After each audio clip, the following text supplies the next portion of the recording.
The weather looks great today, although some of the reports said there was supposed to be thunder and lightning with harsh rains today. Sure doesn't seem like it. And what's going on today? How about this one? More news about things like military drones. It's one of those conflicts that's never ending. This one says Chinese invasion of Taiwan likely to rely heavily on drones. I think that would be kind of a given, huh? It says here, if China were to militarily invade Taiwan, it would likely carry out its attacks by mainly using drones, which have become the face of modern warfare due to their low cost, high efficiency, and ability to minimize casualties, military experts said Saturday. The Taiwan Association for Strategic Assessment held a seminar in Taipei that addressed the threats to Taiwan's security posed by Chinese military drones. I still remember that video one where it seemed like they were mocking them, where they sent a drone around those security guards, for example, around the border or something like that, and they were throwing rocks and so forth, trying to take it out. It says China has been developing drones at a fast pace in recent years and has amassed a large number of military drones, which it began using to circle Taiwan a few months ago, Hughes said, adding that the drones that China had flown around Taiwan all had combat and reconnaissance capabilities, noting that drones are relatively low cost, high efficient, and do not cause any casualties to the user's side. Hughes said that if China were to militarily invade Taiwan, drones would be its primarily weapons of choice. Again, I thought that would be a given, although this is kind of interesting because it almost sounds like what they're saying is they don't play by the same rules as everyone else per se, and so they actually have a lot of resources. Because it says here, as China is not part of the missile technology control regime, it has established itself as a major drone supplier, which is something the world should pay close attention to, he said. Drones have been widely incorporated in combat beyond the range of target acquisition, hence the nickname Eyes in the Sky. Lo Chongfang, CEO of Geosat Aerospace and Technology Inc. said at the seminar, drones with combat and reconnaissance capabilities will be the focus of Taiwan's domestic drone development over the next few years, Lo said. It actually makes me think with that topic of war. Would countries actually do that as a war strategy where if you can't compete with one place, let's just say due to tech and so forth, then what you're gonna do is try to stifle their growth somehow, for example, influence policies and all that, stop them from making stuff when they themselves aren't actually doing that, they're just building their arsenal? I actually wouldn't doubt it, actually.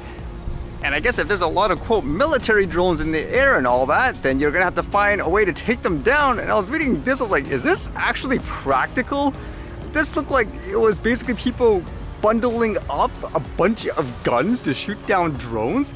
This one says, watch 6 AK-74s strapped together as a Ukrainian anti-drone gun in action.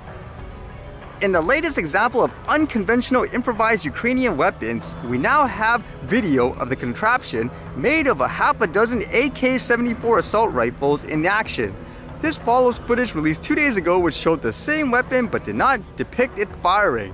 It is now one of the variety of improvised small arms solutions, some more relevant than others, that have been pressed into service as counter-drone weapons by Ukrainian forces. And it is what it is when you see, I guess, the video, a bunch of guns basically attached together and they're firing it non-stop. I almost wonder, is this actually practical and accurate, I guess, for those of you who use guns? Because I would imagine here, since it's not designed to be done in this way, you're kind of firing it just out of random, aren't you? Like in thin air, hoping you hit it within like a certain spot.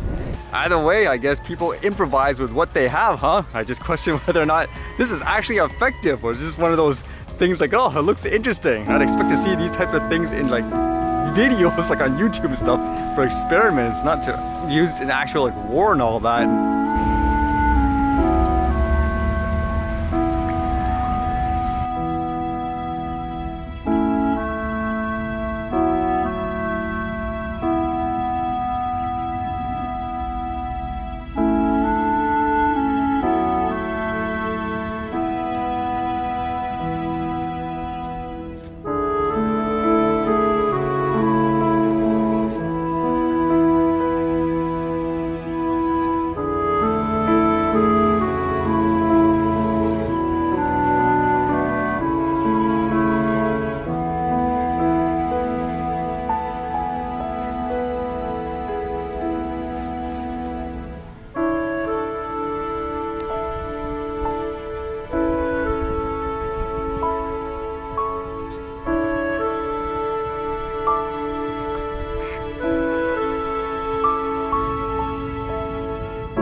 See you guys later.